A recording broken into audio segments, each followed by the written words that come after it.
করি যে আমার কমিউনিটি আছে, আমার আশেপাশে যে ভাই বোনেরা আছে, সে যেই হোক, এই দুর্দিনে যদি আমি তার একটু পাশে দাঁড়াতে পারি, এই সময়টা আজীবন কারোর পাশেই থাকবে না, কিন্তু এই কথাটা আজীবন থাকবে। আমার প্রত্যেকটা ভাই বোনদেরকে আমি একটা কথাই বলবো, এবং সমাজের আরও বিদ্যমানশালী যারাই আছে না কেন, সবার কাছে একটাই আশাবাদী, সবাই সবার পাশে দাঁড়াই।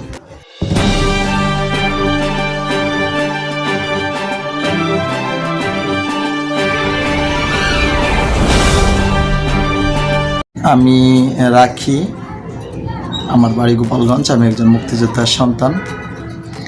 আমি মিরপুরে আমার কমিউনিটির লোকজনের গুরুমাতা হিসাবে আছি। আমি বিষয়ে করোনা ভাইরাসের সম্বন্ধে কিছু কথা বলবো। সেটা হচ্ছে যে আমার যত লোকজন আছে আমি সবাইকে ঘরে থাকার হুকুম দিয়েছি, এবং সবাই ঘরে থাকে, নিয়মিত পয় পরিষ্কার থাকতে বলছি, হাতটা 20 সেকেন্ড হাত পরিষ্কার করার কথা বলেছি, এবং মাস্ক, বাইরে বেরোলে মাস্ক ইউজ করতে বলছি। আর আমি একটু বলবো, আমাদের একজন সাংবাদিক ইকবাল ভাই, সেই ভাই আজকে নিজ উদ্যোগে আমাদের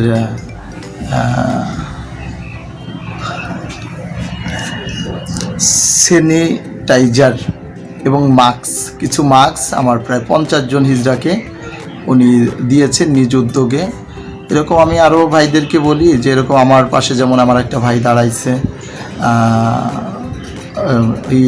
থাকার জন্য, সতর্ক থাকার জন্য। সেই ক্ষেত্রে যদি আরও কিছু ভাইয়েরা যদি এরকম প্রত্যেকের জায়গাটা, আমার কমিউনিটি হোক, সমাজের আরও যারা খারাপ অবস্থানে আছে, যারা অসচেতন, তাদের পাশে যদি দাঁড়ায়, আমার মনে হয় কি যে দেশের জন্য, সমাজের জন্য এবং করোনা থেকে সুরক্ষা থাকার জন্য অনেকটা ভালো হয়। আমাদের দেশে সরকার তো একজন আর কত কিছুই করবে, বিভিন্ন জায়গা খোঁজখবর রাখছে, ত্রাণ সামগ্রী বিতরণ করছে, আমাদের কমিউনিটির জন্য ত্রাণ সামগ্রী পাঠিয়েছে, আমরা প্রায় 10-15 দিন খেতে পারতেছি। এবং আসলে মূলত কতদিন এই অবস্থা থাকবে বলতে পারি না। আমরাও তো দিনমজুরির মতো, আমরাও তো দিনমজুরি মানুষের কাছ থেকে চেয়ে চিনতেই খাই, আমাদের অনেক সমস্যা হচ্ছে। তো সরকার সবার পাশে আছে বিদায় এখনও এই কষ্টটা অনুভব করতেছি না। কিন্তু এরকম আসলে কতদিন থাকবে, দিন দিন তো যদি এরকম বাড়তেই থাকে করোনার অবস্থাটা, তাহলে তো আরও যদি লকডাউন দেয় আমাদের জন্য চলতে অনেক সমস্যা হবে। আজকে শুধু সমস্যাটা শুধু আমাদেরই না, বাংলাদেশের আমাদের অনেক সব সেক্টরের সব লোকজনের ক্ষেত্রেই এই সমস্যাগুলা। তা আমি একটা কথা বলবো কি, যে সবাই আমরা সচেতন থাকব, আমরা পরিষ্কার থাকব, বাইরে আমরা ঘোরাঘুরি করব না। আর বাইরে যদিও কোনো প্রয়োজনীয় কাজের ক্ষেত্রে যদি আমরা বাইরে বের হই, সেক্ষেত্রে আমরা মাস্ক ইউজ করব, এবং বাইরে থেকে আসলে আমরা হ্যান্ড ওয়াশ অথবা সাবান দিয়ে আমরা পরিষ্কার করে হাত ধুয়ে আমরা সবসময় সচেতন থাকবো। সর্বরূপে কথা হলো যে আমরা সচেতন থাকবো। আর আমরা সবাই আল্লাহর কাছে দোয়া করব যে আল্লাহ যাতে এই মহামারী ব্যাধি থেকে সবাইকে সুরক্ষা রাখে।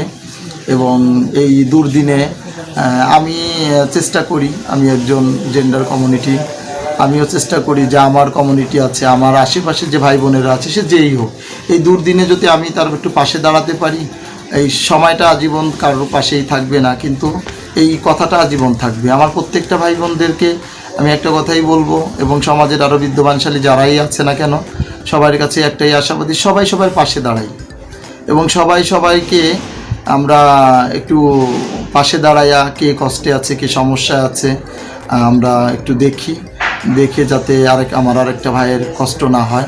কারণ আমাদের সরকারের নিজ উদ্যোগে অনেক কিছু হচ্ছে, দেশের জন্য অনেক কিছু হচ্ছে।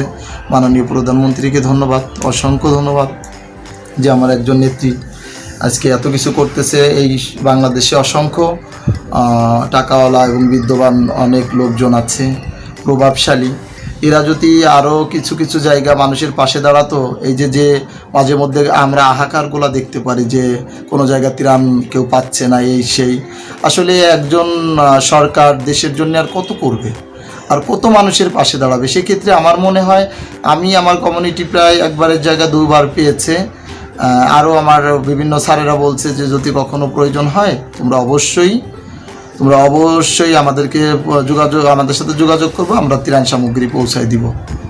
তা আমি মনে করি যে সবাই সবার জায়গা থেকে এই দূর সময়ে সবার পাশে থাকার দরকার। আর আমি সবার আগে একটা কথা বলবো যে আমরা সুরক্ষিত থাকবো, আমরা সচেতন থাকবো। সচেতন থাকাটা আমাদের সব থেকে জরুরি, কারণ আমার ঘরে চাউল আছে, যদি আমার এরকম মহামারী একটা ভাইরাস আমার ভিতরে ঢুকে যায়, সেক্ষেত্রে আমি যদি সুরক্ষিত না থাকি তাহলে আমিই তো বাঁচবো না। তো আমার এই ত্রাণ দিয়ে কী করবো, খাওয়া দাওয়া দিয়ে কী করবো? আমার সবার আগে হলো যে আমার সুরক্ষা থাকতে হবে। সেই ক্ষেত্রে আমি সব ভাই বোনদেরকেই বলবো, যারা যেখানে আছেন সবাই ঘরে থাকেন, এবং আমাদের আইন প্রশাসনের যে ভাইয়েরা আছে, সবাই আইন প্রশাসনের ভাইয়েরা আমাদের ভালোর জন্য বলতেছে। আমাদের যে ঘরে থাকতে বলতেছে, বাইরে ঘোরাঘুরি করতে না করতেছে, এবং প্রয়োজন হয় বাধ্য হচ্ছে গায়ে হাত দিতে, আমাদের ভালোর জন্য। কারণ আমাদের সরকারের যে লোকজন, আমাদের যে বাহিনীগুলো আছে, সেনাবাহিনী, পুলিশ বাহিনী আমাদের ভালো চায়, জনগণের ভালো চাই বিদায়ী আমাদেরকে শাসন করে, অভিভাবকের মতো শাসন করে আমাদেরকে বারবার ঘরে ফিরাই দিতেছে। আমি মনে করি প্রত্যেকটা মানুষের যতদিন এই অবস্থা দেশের ভিতরে আছে, ঘরে থাকা প্রয়োজন এবং সুস্থ থাকা প্রয়োজন। আর সেক্ষেত্রে সচেতন থাকার দরকারটা সব থেকে জরুরি।